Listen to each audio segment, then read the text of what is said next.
मेरे साथ निकालेंगे यूहन्ना अध्याय 3 का हम लोग निकालेंगे। यूहन्ना 3 अध्याय का 5 वचन।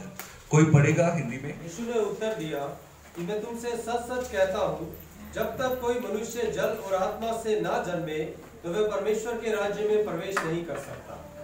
और छठा वचन भी पढ़ेंगे। क्योंकि जो शरीर से जन्मा है वह शरीर है, और जो आत्मा से जन्मा है वह आत्मा है।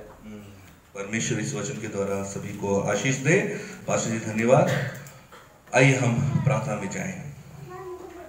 Hallelujah hallelujah. सर्वशक्तिमान और अनुग्रह दयालु पिता पवित्र और महान परमेश्वर, जो वचन आपने हमें दिया है उस वचन के द्वारा हम सभी को आशीष देना। हमारे कानों को खोल दीजिए, हमारे हृदयों को खोल दीजिए, और जो भी हम सीखें आत्मा में जो कॉलिंग आया है परमेश्वर, उस कॉलिंग को हम सुन सके, और यीशु मसीह आपका वचन के द्वारा हम उसमें आत्मिकता में बढ़ने पाए। इस सारी प्रार्थना को हमारे उद्धारकर्ता यीशु मसीह के पवित्र मीठे नाम से मांगते सुन और ग्रहण करें। आमीन। Hallelujah hallelujah hallelujah. हम परमेश्वर के वचनों में से मनन करेंगे। जैसा कि हम सब जानते हैं, जो यूहन्ना का किताब है, यूहन्ना को जब यूहन्ना ने इस किताब को लिखा, यूहन्ना कौन है मैं आपको उसके बारे में कुछ बताना चाहता हूं। यूहन्ना यीशु मसीह के चेलों में से एक, और कई लोग बोलते हैं कि ये यूहन्ना जो है यीशु मसीह का बहुत ही प्रिय, बहुत ही करीब, और यहां तक कि सिर्फ ये नहीं, बोलते हैं कि जो यूहन्ना है उनके सबसे छोटा, परिवार में सबसे छोटा भाई भी यूहन्ना था। तो बहुत सारी चीजों को जब हम लोग देखते हैं यहां पर, यूहन्ना जो है, यूहन्ना ने जब ये किताब को लिखा, वो हर बात में, जब आप इसको वचन को आप ध्यान से पढ़ेंगे, वो बार बार वो बता रहा है कि परमेश्वर का पुत्र कौन है, परमेश्वर का पुत्र कौन है, मनुष्य का पुत्र कौन है, परमेश्वर का पुत्र कौन है, आत्मा में कैसे बढ़ना चाहिए। बहुत सारी बातों को जो यूहन्ना ने इस किताब में लिखा हुआ है। जब यहां पर हम यीशु मसीह और निकोदेमुस का स्टोरी के बारे में हम देखते हैं, निकोदेमुस कौन था? निकोदेमुस वो व्यक्ति है जो राज्य के जगह में, क्या बोलते हैं, एक प्रीस्ट के तौर पे, हाई प्रीस्ट के तौर पे काम करता है। यहूदी लोगों के बीच में क्या कर रहा है वो? हाई प्रीस्ट का, जैसे आज पास्टर लोग हमारे चर्च में एक लीडर के तौर पे होते हैं, उसी प्रकार से जो हाई प्रीस्ट है निकोदेमुस, जो सारे इज़राइल लोगों में से कई लोगों को चुना जाता है, उनमें से एक गुरु के तौर पे जो सब लोगों को सिखाता है, वो यहां पर आकर करके कब आया? रात्रि के समय में। वो रात्रि के समय आकर करके यीशु मसीह से बातें कर रहा है। उसने कहा, प्रभु मैं जानता हूं कि जो शिक्षा आप हमें देते हैं वो शिक्षा दूसरा कोई दे नहीं सकता है। जो अद्भुत कार्य आप करते हैं वो कार्य कोई भी नहीं कर सकता है, और ये सारे कार्य मैं जानता हूं कि आप क्यों करते हैं। यदि परमेश्वर आपके पास है तभी आप ये कार्य कर सकते हो। मैं जानता हूं आप गुरु हैं। मुझे बताएं कि मैं अनंत जीवन पाने के लिए क्या करूं। एक सवाल पूछा। आज मसीही जीवन में एक सवाल हम लोगों के जीवन में भी होना जरूरी है। जैसा हमारे ब्रदर माइकल ने कहा कि एक सवाल पूछें परमेश्वर से, मैं ऐसा कैसा दिखता हूं ना, मैं कैसा दिखता हूं प्रभु, आज मैं आपके लायक हूं? कहीं मुझ में कोई बुरी चाल तो नहीं है? देखिए प्रभु, कहीं मैंने झूठ तो नहीं बोला हुआ है, कहीं मेरे में ढोंगपन तो नहीं आया हुआ है, कहीं मेरे में घमंड तो नहीं आया हुआ है, कहीं मेरे में ऐसा लालचपन तो नहीं आया है। प्रभु मुझे देखें। भजन संहिता 139 का 24 में कहता है, जब दाऊद का वो गीत के तौर पर वो क्या कहता है कि प्रभु मुझे जांच और परख कि मुझ में कोई बुरी चाल तो नहीं है। मुझे जांच और क्या कर? परख, मुझ में बुरी चाल तो नहीं है, और अनंत के मार्ग में क्या कर? मेरी अगुवाई कर। अगर अनंत के मार्ग में, जहां पर यीशु मसीह आपका राज्य है, द किंगडम ऑफ किंग, जहां पर है परमेश्वर का राज्य है, उस रास्ते में जो मैं चल रहा हूं उसमें क्या कर? मेरी अगुवाई कर। और मुझे जांच और परख कि कहीं मुझ में बुरी चाल तो नहीं है, कहीं मैं गुस्सा तो नहीं करता हूं, कहीं पर मेरे प्रार्थना की तो कमी नहीं है मेरे जीवन में, कहीं मेरे जीवन में आत्मिकता की तो कमी नहीं है। आज एक सवाल हम लोगों को पूछना बहुत क्या है, जरूरी है। और वही सवाल जब वो निकोदेमुस के पास में आया, निकोदेमुस जानता है कि सारी चीजें जो भी है परमेश्वर के बनाए अनुसार होता है। वो जानता है कि 10 कमांडमेंट परमेश्वर ने अपने हाथों से लिखा। वो जानता है कि परमेश्वर ने इज़राइल लोगों को इजिप्ट से निकाल करके लेकर आया। वो जानता है कि बेबीलोन में 70 साल रहने के बावजूद में परमेश्वर ने अपने लोगों को वहां से निकाला। वो जानता है कि एक परमेश्वर, महान मसीह परमेश्वर हमारे उद्धारकर्ता के रूप में इस धरती में आएगा। वो सब कुछ जानता है, परंतु वो ये नहीं जानता कि मैं अनंत जीवन के लिए मैं क्या करूं। प्रभु मुझे बता कि मैं अनंत जीवन पाने के लिए क्या करूं, क्या कर सकता हूं प्रभु मुझे बता। निकोदेमुस ने किसको पूछ रहा है? यीशु मसीह को पूछ रहे। एक गुरु होकर के किसको पूछ रहा है? एक व्यक्ति को पूछ रहा है जो इज़राइल में एक व्यक्ति के तौर पे है, एक व्यक्ति के तौर पे है, परंतु वो जानता है कि ये व्यक्ति साधारण व्यक्ति नहीं है। ये वो जानता है कि एक गलील में रहने वाला एक व्यक्ति जो जिसके पिता का नाम यूसुफ है और एक कारपेंटर का काम करने वाला व्यक्ति साधारण नहीं है, साधारण नहीं है। वो एक गुरु होकर के वहां पर आकर के उससे सवाल पूछता है, बोलता है प्रभु हे गुरु मुझे बता अनंत जीवन पाने के लिए मैं क्या करूं। तो यीशु मसीह ने भी जवाब दिया, बोला तू इज़राइल का गुरु होकर करके मुझसे पूछता है कि क्या करें अनंत जीवन पाने के लिए। मैं तुझसे सच सच कहता हूं, मैं तुझसे क्या कहता हूं, सच सच कहता हूं, जब तक तुम जल और आत्मा से जन्म ना लो तब तक परमेश्वर के राज्य में क्या नहीं कर पाओगे, प्रवेश नहीं कर पाओगे। हम में से कई लोगों ने अभी तक बपतिस्मा ले चुके हैं, हम लोग ले चुके हैं, बपतिस्मा ले चुके हैं। बपतिस्मा लेने के बाद में कई दिन हो गए हैं, कई महीने हो गए हैं, कई साल हो गए हैं। कुछ लोगों को मेरे ख्याल से 10 साल हो गया। मैं 2012 में जम्मू कश्मीर में मैंने बपतिस्मा लिया, पानी में हम लोग ने डूबे, और 2002 का समय था, मैंने बपतिस्मा लिया। अगस्त 22 तारीख को मैंने बपतिस्मा लिया। मैं पानी में डूबा और पास्टर ने एक चीज बताया था मुझे कि देखो संजू, एक बात याद रखना, जब आप पानी में डूब रहे हैं ना, आपका जो पिछला जिंदगी है आज आप उसको क्या कर रहे हैं, मार रहे हैं। पिछला जिंदगी को क्या कर रहे हैं आप, मार रहे हैं। अब जो पानी में से जो बाहर आएगा वो नया होगा, पुरानी बातें बीत गई, देखो वो क्या हो गई, सब नई हो गई है। परमेश्वर का वचन कहता है, मैं एक और वचन निकालना चाहता हूं, आप मेरे साथ निकाले, रोमियो अध्याय का 8 का, रोमियो 8 का हम लोग पढ़ेंगे 5 से पढ़ेंगे, 8 का 5 से पढ़ेंगे। यहां पर लिखा है,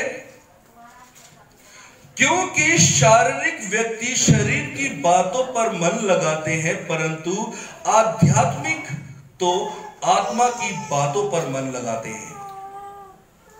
आध्यात्मिक क्या करते हैं, आत्मा की बातों पर क्या करते हैं, मन लगाते हैं, परंतु शारीरिक मनुष्य क्या करता है, वो शारीरिक बातों पे मन लगाता है। शारीरिक बातें क्या है, मैं आपको कुछ बातों को बताना चाहता हूं। शारीरिक बातें हैं आपका खाना, आपका पीना, आपके कपड़े और आपका रहना, ये है शारीरिक चीजें। और इन सारी चीजों को पाने के लिए हम दिन रात मेहनत करते हैं, बच्चों को पढ़ाते हैं ताकि वो ऑफिसर बने और पैसा कमाए, और क्या कमाए, खाना, क्या कमाए, खाना, क्या कमाए, कपड़ा, क्या कमाए, घर।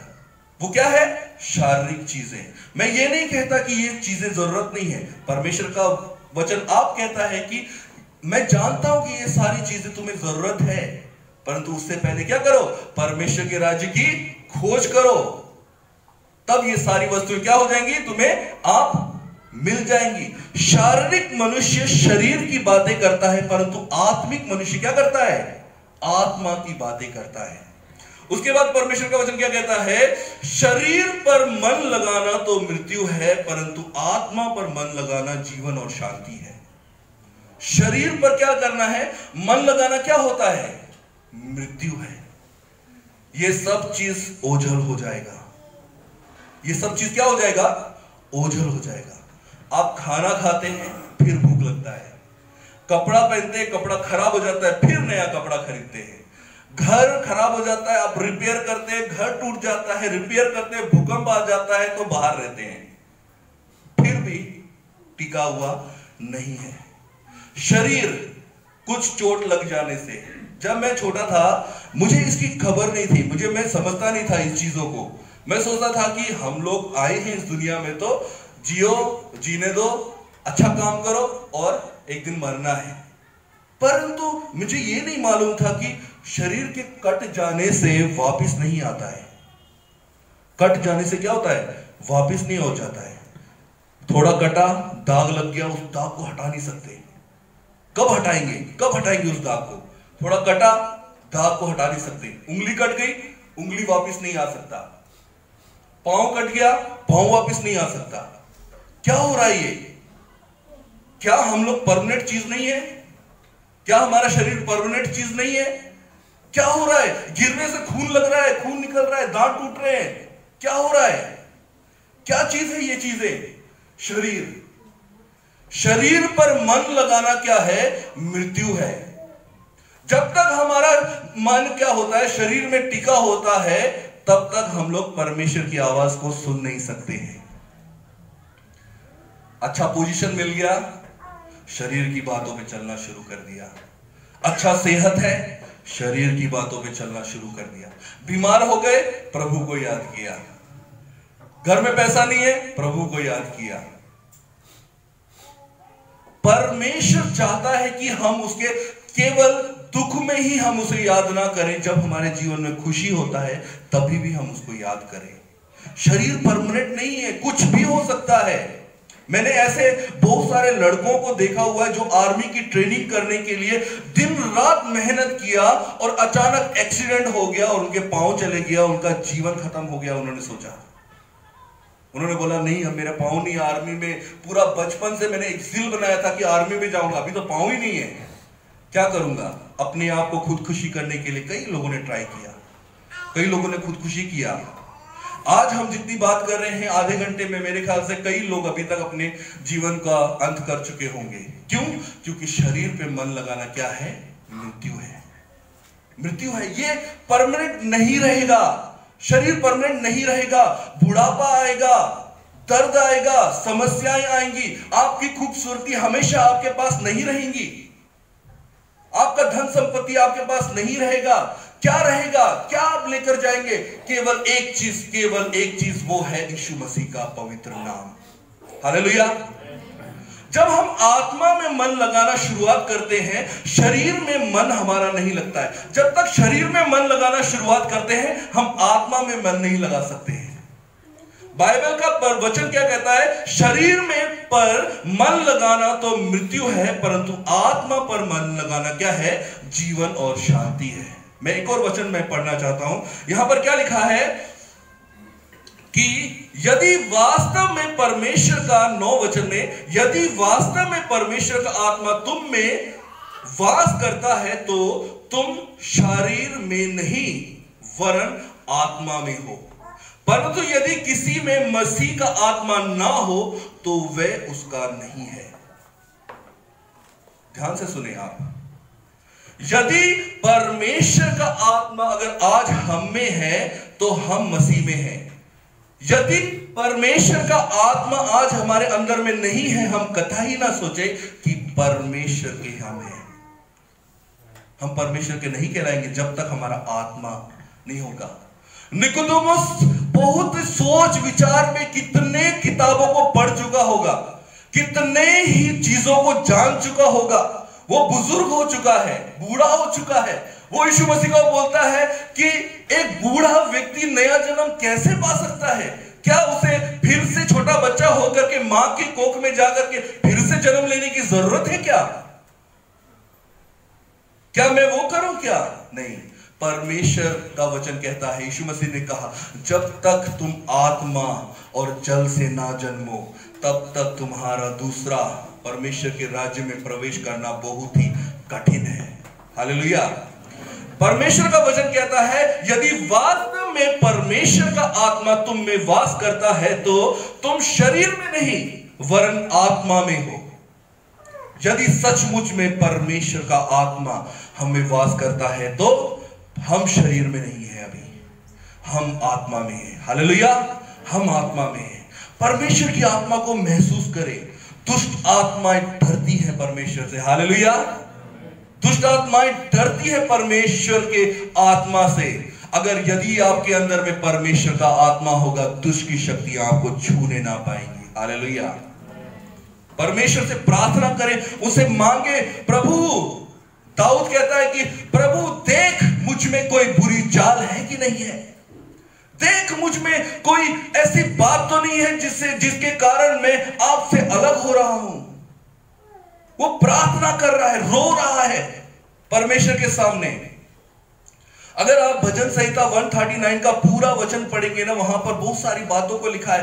तूने मुझे जांच लिया है, तू मेरा उठना बैठना लेटना तीनों को जानता है, तू मेरे दूर ही से मेरे विचारों को समझ लेता है। मेरे विचार तेरे से छुपे नहीं हुए हैं। तेरी आत्मा से भागकर मैं कहां जाऊं? आसमान में चढ़ूं तो तू वहां है, धरती पर जादू लोक में चले जाऊं तो तू वहां है। मैं कहां जाऊं? अगर मेरा बिछोना मैं समुद्र की कॉर्नर तक भी ले जाऊं, आपका आत्मा वहां पर भी है। मैं पंख के भोर लगा करके मैं उड़ जाऊं, तब भी आपका आत्मा वहां पर भी है। तुम्हारे आत्मा से भागकर मैं कहां जाऊं? परमेश्वर के आत्मा से भागना बहुत ही कठिन है। हालेलुया। परमेश्वर का आत्मा में भर करके जब हम परमेश्वर की आराधना करते हैं, तब हमारा जो कनेक्शन है ना, तब पवित्र आत्मा से होना शुरुआत हो जाता है। हालेलुया। यदि आज तक आपने परमेश्वर के पवित्र आत्मा को कॉल नहीं किया है, यदि आपके मन में अगर आज तक है कि नहीं मैं शरीर में तो बहुत जी लिया, नहीं अभी आत्मा में जीना है। अगर आपको लगता है कि मुझे आत्मा में जीना है, मुझे फिर से नया जन्म पाना है, आत्मा में जीना है, यीशु मसीह की आवाज को सुनना है। कौन है यीशु मसीह? अगर आपको सुनना है, पवित्र आत्मा में हो जाए। हालेलुया। पवित्र आत्मा में हो जाए। परमेश्वर का पवित्र आत्मा को बहने दे अपने शरीर में, उसको ना रोके, उसे बहने दे, उसे मांगे, प्रभु मुझे अपना ले। तब पवित्र आत्मा आपको छुएगा और दुष्ट की शक्तियां भागेंगी। हालेलुया। और हमारा आत्मिक जीवन बढ़ना शुरू होगा। परमेश्वर का वचन कहता है, मैं आपको फिर से उस रोमियो के अध्याय में ले जाना चाहता हूं। 8 अध्याय का 12 वचन क्या कहता है? इसलिए हे भाइयों, हम शरीर के ऋणी नहीं कि शरीर के अनुसार जीवन व्यतीत करें। हम क्या है? शरीर के ऋणी नहीं है, यानी उसके कर्जदार नहीं है कि हम लोग शरीर में अपने जीवन को व्यतीत करें। ध्यान से सुने, क्योंकि यदि तुम शरीर के अनुसार जीवन बिता रहे हो तो तुम्हें अवश्य मरना है, परंतु यदि आत्मा के द्वारा शरीर के कार्यों को नष्ट कर रहे हो तो तुम जीवित रहोगे। जब हमारा पवित्र आत्मा के द्वारा मेल हो जाता है, जब हमारी आत्मा बढ़ना शुरुआत हो जाती है, तब परमेश्वर का वचन कहता है, यदि आत्मा के द्वारा शरीर के कार्यों को नष्ट कर रहे हो तो तुम जीवित रहोगे।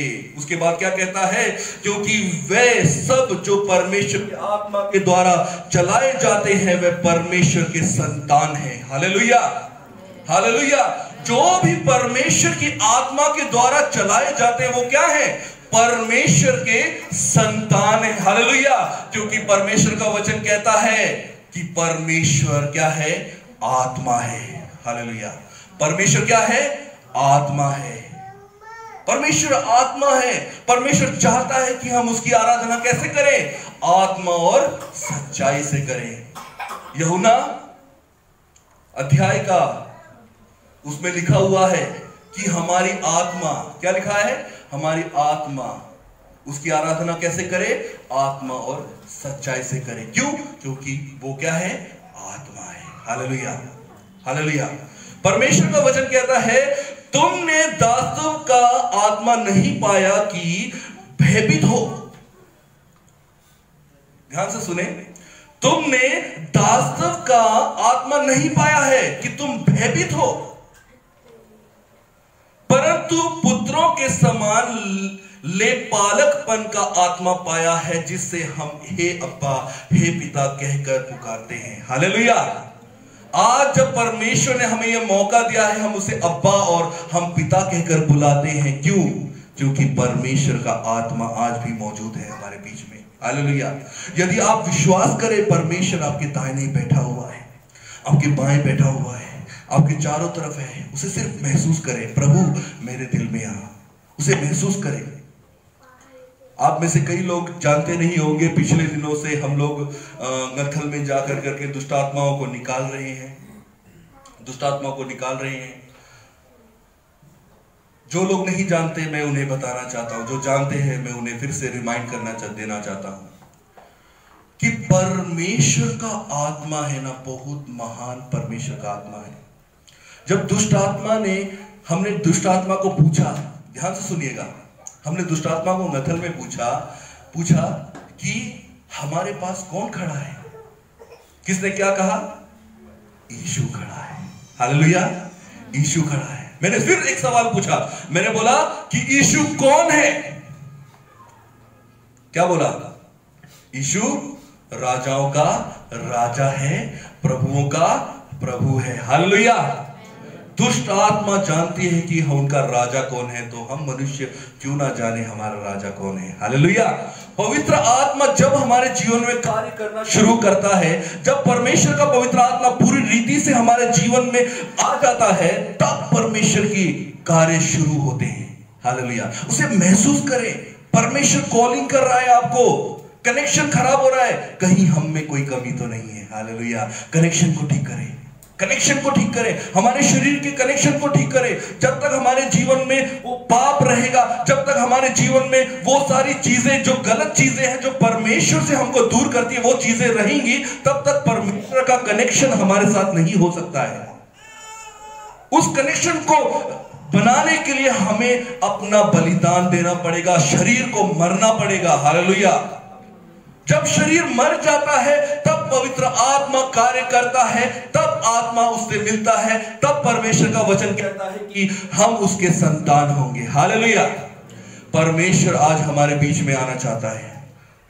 बाइबल हमें बताता है प्रकाशित वाक्य के 3:20 में, ध्यान से सुनिएगा, मैं आपके लिए बता रहा हूं, आपके आस पड़ोस के लिए भी बता रहा हूं, परंतु आपके लिए मैं बता रहा हूं। देख मैं द्वार पे खड़ा खटखटाता हूं, देख मैं द्वार पे खड़ा खटखटाता हूं, जो मेरा शब्द सुन करके दरवाजा खोलेगा, मैं भीतर आकर के उसके साथ भोजन करूंगा और वह मेरे साथ। हालेलुया। प्रकाशित वाक्य 3:20 कहता है कि देख मैं द्वार पे खड़ा खटखटाता हूं। आज परमेश्वर आपके हृदयों को खटखटाता है।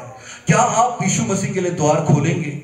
क्या आप यीशु मसीह को जगह देंगे अपने हृदय में? क्या यीशु मसीह क्या आपका प्रभु बनेगा? क्या यीशु मसीह आपका उद्धारकर्ता बनेगा? क्या आप सैल्वेशन को पाएंगे? आपको डिसाइड करना है, क्या परमेश्वर का पवित्र आत्मा आप चाहते हैं कि नहीं चाहते हैं? अगर परमेश्वर का आत्मा आप चाहते हैं तो अभी इसी समय आइए हम सब अपनी आंखों को बंद करें। हालेलुया। अपनी आंखों को बंद करें। हालेलुया।